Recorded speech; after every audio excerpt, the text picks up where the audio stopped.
মই পৰিমিতা লৈ আহিছো আজিৰ দিনটোৰ বাতৰি কাকতৰ শিৰোনাম আজি শনিবাৰ আৰু 5 অক্টোবৰ 2024 আজি প্ৰথমে হাতত তুলি লৈছো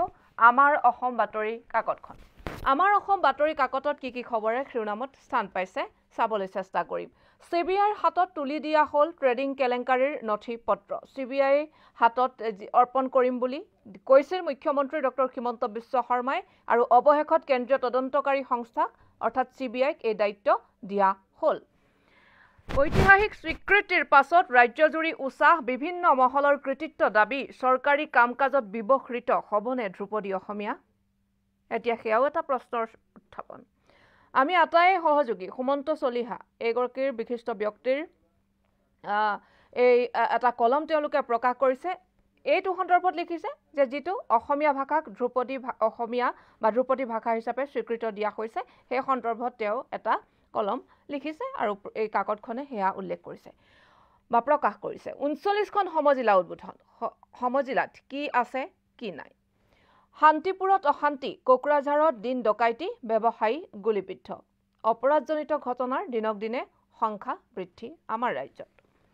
পূজাৰ পাছতে আকাশচুম্বী হ'ব যোৰহাট মেডিকেলৰ মাসুল অস্ত্ৰোপচাৰৰ মাসুল 600 টকাৰ পৰা 6000 টকালৈ বৃদ্ধি এটা উদ্বেগজনক খবৰ যোৰহাটবাসীৰ বাবে বা যোৰহাটৰ আশে-পাশে যিসকলে যোৰহাট মেডিকেল কলেজৰ ওপৰত নিৰ্ভৰ কৰে স্বাস্থ্য সংক্ৰান্তীয় ক্ষেত্ৰত চিকিৎসাৰ ক্ষেত্ৰত তেওঁলোকৰ বাবে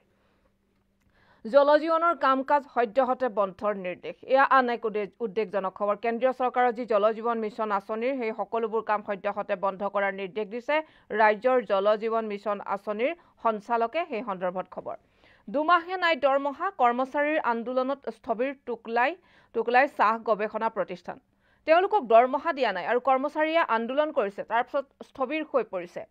সমগ্ৰ ৰাজ্যৰ ভিতৰত বা দেশৰ ভিতৰতে নাম থকা যোৰহাটৰ টুকলাই চাহ গৱেষণা প্ৰতিষ্ঠান তাৰ পাছতে আন এটা খবৰ 6 অক্টোবৰত ছাত্ৰীক বেংক ড্ৰাফ্ট বিতৰণ কৰিব মইনা নিযুত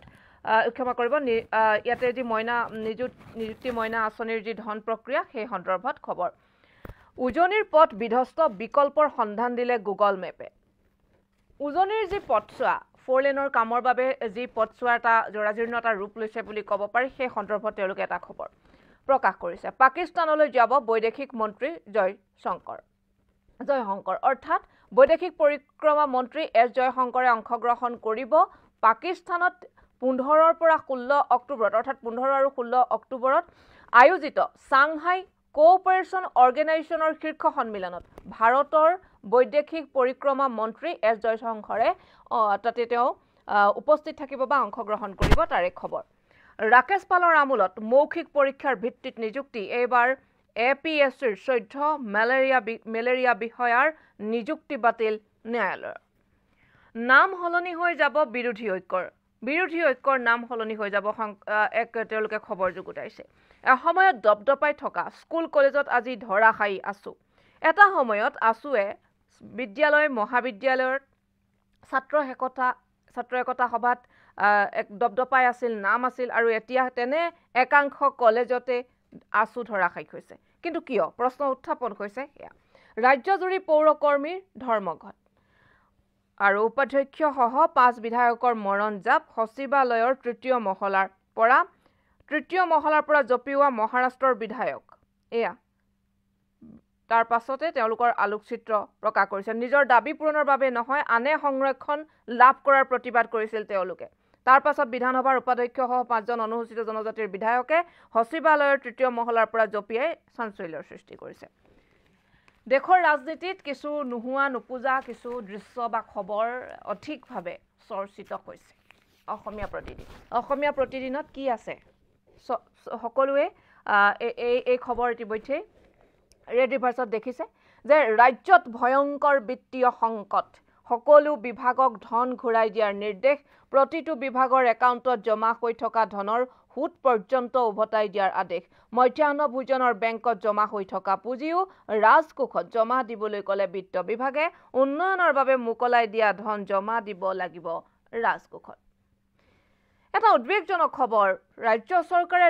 ঋণ লৈয়ে আছে হেয়া চৰ্চিত হৈয়ে আছে তাৰ পাছত বিত্তীয় সংকটৰ পাছত এতিয়া বিভাগসমূহক যিসমূহ ধন আছিল তেওঁলোকক দিয়া হৈছিল উন্নয়নৰ বাবে মুকলাই দিয়া হৈছিল সেইসমূহ সকলো বিভাগক পুনৰ ৰাজকোষক ঘূৰাই দিয়াৰ নিৰ্দেশ দিয়া হৈছে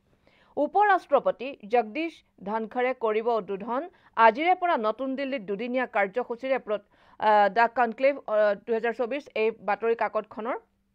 বা প্ৰতিনিধি গোষ্ঠীৰ সেই সন্দৰ্ভত তেওঁলোকে এটা খবৰ যুগুতাইছে কোকৰাঝাৰত দিন দুপৰতে গুলীচালনা আহত হ'ল গ্ৰাহক সেৱা কেন্দ্ৰৰ স্বত্বাধিকাৰী ৰাকেশ পালৰ অন্য এক কুকৃতি 14 মেলেৰিয়া বিষয়াৰ নিযুক্তি বাতিল হাইকোৰ্টৰ 2016তে এপিএফচিয়ে কৰিছিল বাছনি যোৰহাট মেডিকেল কলেজৰ এই খবৰটিয়ে পুনৰ এই বাতৰি কাকতখনৰ শিৰোনাম দখল কৰিছে সেয়া হৈছে আৰ্থিক সংকটক লৈ হাহাকাৰ যোৰহাট মেডিকেল কলেজে ব্যাপক হাৰত বৃদ্ধি কৰিলে মাচুল কেন্দ্ৰৰ পদক্ষেপক আদৰণি জনাই বিদ্যুৎ সমাজৰ আহ্বান ধ্ৰুপদী ভাষাৰ স্বীকৃতি পালেই নহব অসমীয়া ভাষাৰ হ'ব লাগিব চৰ্চা সঁচাকৈ এই খবৰটি তেওঁলোকে আসলতে এই বিদ্যুৎ সমাজে ঠিকই আসলতে কৈছে ধ্ৰুপদী ভাষাৰ স্বীকৃতি পালেই নহব কাৰ্যত বা হেয়া আমি কাৰ্যত হেয়া পৰিণত হোৱাৰ লগতে হেয়া অসমীয়া ভাষাটোৰ যি ধ্ৰুপদী ভাষা হিচাপে স্বীকৃতি পাইছে অসমীয়া ভাষাটোৰ চৰ্চা হ'ব লাগিব অসমীয়া সজাগ সক্ৰিয় হলেহে ভাষাটো ৰক্ষা পৰিব ডক্টৰ হিৰেণ গোহাঁই বুদ্ধিজীৱী গৰাকীৰ এক কলম ইমৰান শাহৰ মন্তব্য অসমীয়া ভাষাই বহু আগতে এই স্বীকৃতি পাব লাগিছিল আৰু এইবাৰ দৈনিক অসম হাতত তুলি লৈছো দৈনিক অসমত কি আছে খবৰ দেখো জনাম ভাষাৰ ব্যৱহাৰিক বিদ্যায়তনিক বিকাশত গুৰুত্ব অসমীয়া ভাষাক ধ্ৰুপদী মৰ্যাদা প্ৰদানক লৈ উৎসাহিত ৰাজ্যৰ বিদ্যুৎ সমাজ এই কাকতখনেও ধ্ৰুপদী ভাষা হিচাপে অসমীয়া ভাষাক স্বীকৃতি দিয়াৰ পাছত বিদ্যুৎ সমাজৰ প্ৰতিক্ৰিয়া সন্দৰ্ভত এক খবৰ যুগুতাইছে বৰ্মন বংশৰ দিনৰ পৰাই আৰম্ভ হৈছিল অসমীয়া ভাষা লিপিৰ স্বীকৃতিৰ বাবে কাম কৰাৰ পোষকতা ভাষাৰ বিকাশৰ দায়িত্ব কেন্দ্ৰই গ্ৰহণ কৰিব লাগিব ৰাকেশ পালৰ কুকৃতি এপিএফচিৰ আন এটা কেলেংকাৰীৰ উন্মোচন উচ্চ ন্যায়ালয়ৰ 14 মেলেৰিয়া বিষয়াৰ বাছনি খাৰিজ শীঘ্ৰে নতুনকৈ নিযুক্তি প্ৰক্ৰিয়া আৰম্ভ কৰাৰ নিৰ্দেশ বা কৰিবলৈ নিৰ্দেশ MBBS BDSৰ প্ৰথম বৰ্ষত নামভৰ্তি দিব্যাংগৰ বাবে আসন খালি ৰাখি নামভৰ্তি চলাই নিবলৈ চৰকাৰক নিৰ্দেশ মুখ্যমন্ত্ৰী ডক্টৰ হিমন্ত বিশ্ব শৰ্মাৰ মতে বিজেপিয়ে পুনৰ চৰকাৰ গঠন কৰিব দেশৰ ৰাজনীতিত গুৰুত্বপূৰ্ণ প্ৰভাৱ পেলাব হাৰিয়ানাৰ নিৰ্বাচনী ফলাফলে মহাৰাষ্ট্ৰ আৰু ঝাৰখণ্ডত প্ৰত্যক্ষ প্ৰভাৱ পেলোৱাৰ সম্ভাৱনা নিৰামিষ আহাৰৰ দাম 11% বৃদ্ধি খাদ্য সামগ্ৰীৰ ঊৰ্ধ্বগামী দামে সাধাৰণ জনতাৰ টেটু চেপিছে এয়া নতুন খবৰ নহয় দীৰ্ঘদিন ধৰি একেটাই খবৰ বিভিন্ন সময়ত চৰ্চা লাভ কৰিছে প্ৰশাসনিক আৰু উন্নয়নমূলক কাম-কাজৰ প্ৰসাৰৰ লক্ষ্য ৰাজ্যৰ বিভিন্ন জিলাত 39খন সম জিলাৰ প্ৰক্ৰিয়া আৰম্ভ 21 স্থানত 15 গৰাকী মন্ত্ৰীয়ে কৰিলে আনুষ্ঠানিক উদ্বোধন দুৰ্গোৎসৱত বতৰৰ বিঘিনিৰ আশংকা বতৰ বিজ্ঞান কেন্দ্ৰৰ মতে 10 অক্টোবৰলৈকে অসমত বৃষ্টিপাত হ'ব 8-9 অক্টোবৰত পূজা সমিতিসমূহক চৰকাৰে প্ৰদান কৰিব সাহায্যৰ ধন 5 বছৰৰ মূৰত আত্মপ্ৰকাশেৰে খুমেইনিৰ হুংকাৰ ইজৰাইলৰ অস্তিত্ব বেছি দিনলৈ নাথাকিব হামাছক পূৰ্ণ সমৰ্থন ইৰাণৰ সৰ্বোচ্চ ধৰ্মীয় নেতাগৰাকীৰ অজাপলৈ বোকাখাতৰ প্ৰাক্তন বিধায়ক জিতেন গগৈ প্ৰধানমন্ত্ৰী মুখ্যমন্ত্ৰীক ধন্যবাদ বিজেপিৰ ৰাজ্যিক সভাপতি ভৱেশ কলিতাৰ ভাষাৰ কাণ্ডাৰী সকলকে সন্মান জনোৱা উচিত অখিল গগৈৰ মন্তব্য প্ৰসংগটো হৈছে অসমীয়া ভাষাক ধ্ৰুপদী ভাষাৰ মৰ্যাদা বা ধ্ৰুপদী ভাষাৰ স্বীকৃতি 48 মাহে নাই দৰমহা চাকৰিৰ নিয়মীয়াকৰণৰ সিদ্ধান্তও নহল কাৰ্যকৰী কৰ্মবিৰতিত স্তব্ধ ৰাজ্যৰ পৌৰসভা আৰু বিত্ত মন্ত্ৰীৰ মন্তব্য ঋণ লোৱাত একেবাৰে তলত অসমৰ স্থান পুৰাতত্ত্ব জৰীপ বিভাগৰ অৱহেলাত ধ্বংসস্তূপলৈ পৰ্যবেক্ষিত ঐতিহাসিক সমল চিনচাপ নোহোৱা হ'ল শোণিতপুৰৰ ঐতিহ্যমণ্ডিত হৰ্জৰ বৰ্মা শিলালিপিৰ এয়া এক প্ৰতিবেদন তেওঁলোকে উল্লেখ কৰিছে প্ৰিয় দৰ্শকসকল এয়া আছিল আজিৰ দিনটোৰ বাতৰি কাকতৰ শিৰোনাম আৰু প্ৰতিখন বাতৰি কাকতে ৰাজ্যৰ আগশাৰীৰ বাতৰি কাকতে কেইবাটাও খবৰ অতি গুৰুত্ব সহকাৰে প্ৰকাশ কৰিছে প্ৰধানত স্থান পাইছে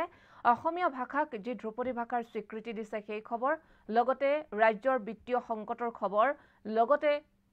যোৰহাট মেডিকেল কলেজৰ সেই উদ্বেগজনক খবৰটোকে আদি কৰি বহুকেইটা খবৰ তেওঁলোকে গুৰুত্ব সহকাৰে প্ৰকাশ কৰিছে পৰৱৰ্তী খবৰৰ বাবে চাই থাকক এছা নিউজ ধন্যবাদ